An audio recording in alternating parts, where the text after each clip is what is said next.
ಎಲ್ಲ ವೀಕ್ಷಕರಿಗೂ ಆತ್ಮೀಯವಾದ ಸ್ವಾಗತ. ನಿಜಕ್ಕೂ ಪಾತಾಳ ಲೋಕ ಇದೆಯಾ? ನರಕ ಮತ್ತು ಪಾತಾಳ ಎರಡೂ ಒಂದೇನಾ? ಈ ಬಗ್ಗೆ ಪುರಾಣ ನಮಗೆ ಏನನ್ನು ತಿಳಿಸುತ್ತದೆ?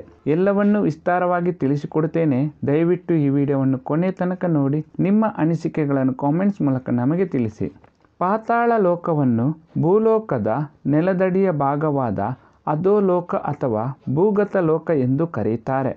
ಪೃಥ್ವಿ ಲೋಕದ ಮೇಲೆ 7 ಗ್ರಹಗಳು ಇರುವಂತೆ ತಳಭಾಗದಲ್ಲೂ ಕೂಡ 7 ಲೋಕಗಳಿವೆ.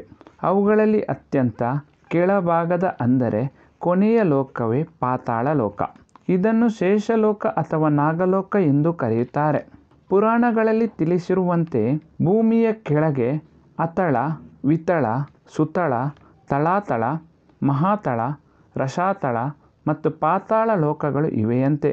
ಈ 7 ಲೋಕಗಳನ್ನು ಸರಿಸುಮಾರು 10,000 ಯೋಜನಗಳಿಗಿಂತಲೂ ಅಧಿಕ ಅಂತರದಲ್ಲಿ ದಾನವರ ವಾಸ್ತುಶಿಲ್ಪಿ ಮಯನು ನಿರ್ಮಾಣ ಮಾಡಿದ್ದಾನಂತೆ.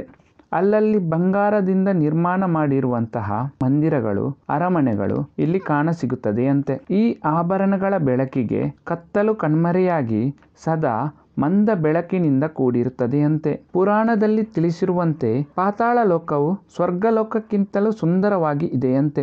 ದಾನವರು, ಯಕ್ಷರು, ದೈತ್ಯರು ಹಾಗೂ ನಾಗಗಳು ಇಲ್ಲಿ ಸುಖವಾದ ಜೀವನವನ್ನು ನಡೆಸುತ್ತಿದ್ದಾರಂತೆ. ಇಲ್ಲಿ ಸುಂದರವಾದ ವನಗಳು ಹಾಗೂ ಸರೋವರಗಳು ಇದ್ದು ಅತ್ಯಂತ ಸುಂದರವಾದ ಅಸುರ ಕನ್ಯೆಯರು ಇಲ್ಲಿ ವಾಸ ಮಾಡುತ್ತಾರಂತೆ. ಇನ್ನು ಈ ಲೋಕದವರಿಗೆ ವೃದ್ಧಾಪ್ಯ ಅಥವಾ ರೋಗಗಳು ಬಾಧಿಸುವುದೇ ಇಲ್ಲವಂತೆ.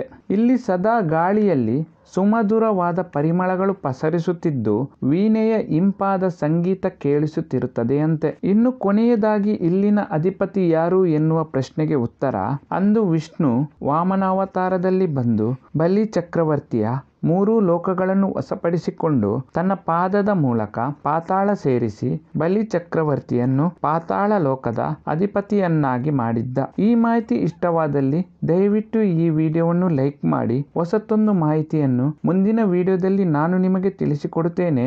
ಎಲ್ಲ ವೀಕ್ಷಕರಿಗೂ ಧನ್ಯವಾದಗಳು.